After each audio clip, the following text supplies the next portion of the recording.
अहिल्यानगर शहरामध्ये काही महिन्यांपूर्वी अवैध कत्तलखाने पाडण्यात आले होते.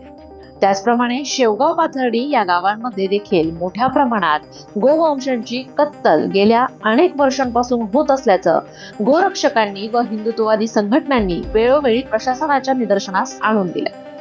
प्रशासनाकडून कोणतीही ठोस कारवाई यावर आजपर्यंत करण्यात आलेली नाही.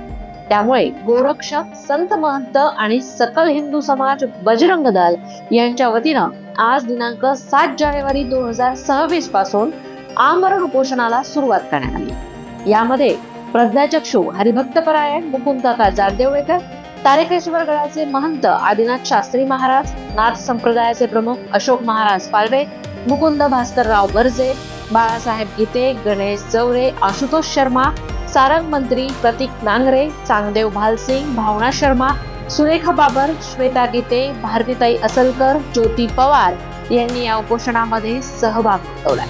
जोपर्यंत अवैध कत्तलखाने कायमस्वरूपी बंद करून त्यांच्यावर कठोर कारवाई होत नाही तोपर्यंत हे उपोषण मागं घेतलं जाणार नाही, असा ठाम इशारा यावेळी आंदोलनकर्त्यांकडून दिला गेला.